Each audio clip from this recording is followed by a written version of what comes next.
બેન ઈ કૌભાંડ જ છે બેન, શું કહું તમને. ચાર પાંચ પાવડા ફેરાવે ને બાજુમાં દેશી દારૂ વેચાય છે. એ દારૂ પીને ત્યાં પડ્યા રહ્યા છે. તો એ બે ત્રણ લીધી એના લીધે આખો પ્રોજેક્ટ બંધ કરી દીધો. તમે કરોડો રૂપિયા નાખી દીધા તો શું કે તમારા બાપના હતા? અને અહીં ચાર પાંચ જણા હોય પછી ફોટા પાડી લે, પછી એક વાર બેસીને કા ચલમ પીએ છે ને કા દારૂ પીએ છે. કામ થતું નથી. અવ્યવસ્થા છે. હું તો કહું છું કે કોર્પોરેશનમાં કોઈ અધિકારીની પકડ જ નથી. મન ભાવે એમ જેવો માણસ એટલું ભ્રષ્ટાચાર કરે છે અને મન ભાવે એવી રીતે ચાલે છે. રામનાથ મંદિરે જે દર્શનાર્થી આવ્યા છે તેમની સાથે સીધી વાત કરીએ. ખાસ કરીને રામનાથ મંદિર નજીક આટલી ગંદકી છે અને કેટલાય વર્ષોથી રિવરફ્રન્ટનો પ્રોજેક્ટ છે તે એમ છે, તેના વિશે શું કહેશો? પ્રોજેક્ટ તો રિવરફ્રન્ટનો પ્રોજેક્ટ તો બેન મોદી સાહેબ આપી ગયા છે. તે પછી રૂપાણી સાહેબ ગયા, હવે ભૂપેન્દ્રભાઈ આવ્યા, આનંદીબેન આવ્યા. એ કાંઈ થતું નથી. કાગળ ઉપર થાય છે, એમ નથી થતું. રિવરફ્રન્ટ થાય ન થાય એ પછીની વાત છે. પહેલાં અહીં જે ગંદકી છે, આટલા મચ્છરો છે, મંદિરે કોઈ બેસી નથી શકતું.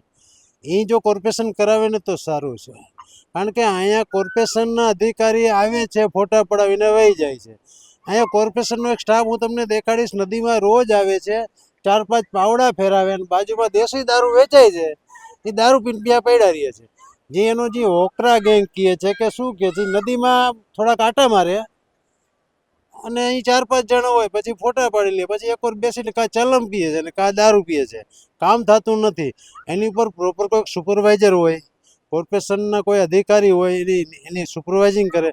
કારણ કે બેન અંતે તો આ લોકોનો પગાર જે છે એ આપણા પૈસાથી જ જાય છે. આ લોકો ટેક્સ નથી ભરતા તો એના મકાન પાડી નાખે છે, હરાજી કરે છે. પણ એ પૈસાનો ગેરઉપયોગ કેટલો થાય છે આપ જોવો છો. આ તમે બધી તરફ જુઓ. આપણે અવારનવાર કહેતા હોય છે, પણ આ જાડી ચામડીના લોકોને કંઈ તકલીફ નથી, કાંઈ ખબર જ નથી પડતી. કોણ જાણે શું છે ને આ લોકોને મંદિર સાથે વાંધો કંઈ ખબર નથી પડતી. એટલી ગંદકી છે, કોઈ આવતું નથી. રાત્રે આ મંદિર 24 કલાક ખુલ્લું હોય, એટલા મચ્છર હોય છે, એટલી ગંદકી હોય છે કે વાત જવા દો. બેસી નથી શકતા, માણસ પૂજા નથી કરી શકતો, એટલી હાલત ખરાબ છે ગંદકીના લીધે. બીજું શું કહું આપને. આ બાજુમાં જો આ પાર્કિંગ છે, આ પહેલાં પૂરમાં તણાઈ ગયું છે. અહીંયા અધિકારી આવીને એમ કહી ગયા કે 24 કલાકમાં અમે કરી દેશી. આ 1 વર્ષ થઈ જશે. હવે ચોમાસાને 2 મહિના બાકી છે. આ વહેલી તકે થઈ જાય તો સારું છે. આમાં 2-3 દિવસે એક ભાઈ પડી જાય છે. કારણ કે કાંઈ આડું નથી, કાંઈ નથી. અંધારામાં બિચારાને ખબર ન હોય, કાં બ્રેકનું લાગ્યું હોય, સીધું આવીને પડી જાય છે. ઘણા અકસ્માતે થાય છે. પણ અહીંયા ક્યાં કોઈ ધ્યાન છે? આ મંદિર હવે શું છે કે હવે મને નથી ખબર પડતી કે મંદિરમાં કોઈને શું વાંધો છે. ભગવાન જાણે. પણ હવે આ કરે તો સારું, ભગવાન એને સદબુદ્ધિ આપે. પહેલા ફેઝનો જે પ્રોજેક્ટમાં જે પહેલા પાસ કરવામાં આવ્યા હતા પૈસા, એને લીધે જે ગટરની કુંડીઓ બનાવવામાં આવી હતી, ત્યાર પછીથી કામ સ્ટોપ થઈ ગયું છે, તેના વિશે શું કહેશો? બેન એ કૌભાંડ જ છે બેન, શું કહું તમને. એ કુંડી જે બનાવી હતી એને કોઈ ભૂગર્ભ ગટરની, તમે સામાન્ય માણસ જો નદીની એકદમ વચ્ચે એનો કોઈ સપોર્ટ નથી, તો એ સ્વાભાવિક છે પાણીની તાકાતથી વહી જ જવાનું હતું. પછી તમે પહેલાં પ્લાનિંગ કરો, એને સાઈડમાં બનાવી હોત તો જેમ કે એમ જે આ તો આપણે આપણી જોઈએ તો આપણી આ લેફ્ટ સાઈડ તણાઈ ગયું છે, એમ રાઈટ સાઈડ બધી ઊભી છે. તો એ બે તણાઈ ગઈ છે, એના લીધે આખો પ્રોજેક્ટ બંધ કરી દીધો. તમે કરોડો રૂપિયા નાખી દીધા તો શું કે તમારા બાપના હતા? કરોડો ખરબો રૂપિયા બગડી જાય પબ્લિકના. તમે એક પ્રોજેક્ટ કરો, પછી 60-70% પ્રોજેક્ટ થઈ જાય, પછી એને પડતો મૂકી દો. અરે ભાઈ, પૈસા કેના છે તમે જુઓ તો ખરા. આ રાજકોટને આવા આવા અધિકારીઓ જ બરબાદ કરે છે.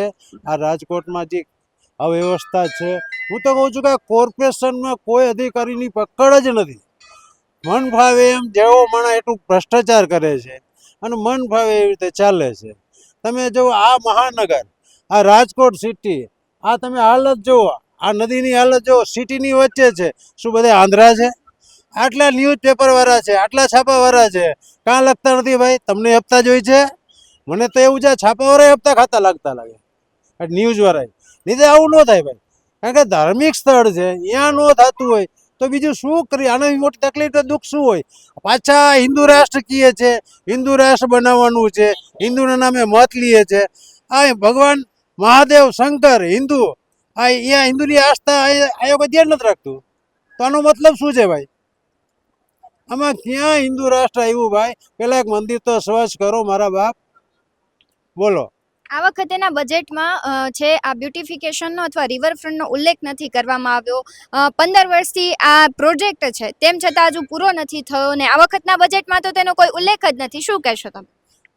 આમાં શું છે, પ્રોપર ગાઈડલાઇન્સ નથી, કોઈ અનુભવી મેયર આવે, સ્ટેન્ડિંગ ચેરમેન અનુભવી આવે, જેને ખરેખર ધર્મ સાથે રાજકોટ સાથે લાગણી હોય અને ખરેખર એ ભ્રષ્ટાચારથી દૂર રહેતા હોય તો થાય. બાકી તો હવે શું છે બેન, ભગવાનના નામ લ્યો. આમાં શું છે, બધાય પોતપોતાનું કરવા આવે છે. એને એમ છે કે હું 2.5 વર્ષ મેયર રહીશ, ઓલાને કહ્યું 2.5 વર્ષ સ્ટેન્ડિંગ રહું. એ પોતપોતાનું કરે છે. હું તમને કહું, છેલ્લે હમણાં મોટા પ્રોજેક્ટ વિજયભાઈ રૂપાણી હતા ત્યાં લગી પ્રોજેક્ટ મોટા થયા આપણા રાજકોટમાં. બધાને ખબર છે કે વિજયભાઈ રૂપાણી હતા તો આપણે સારું હતું કે મોટા મોટા પ્રોજેક્ટ આવ્યા, બધું સારું થયું. હવે હું તમને કહું, આ બધું મૂકો તમે. ખોવાડવા રોડ ઉપર આપણે જાય છે, પુલ અધૂરા છે બેન, ટોલ ટેક્સ ચાલુ છે, પુલ અધૂરા છે.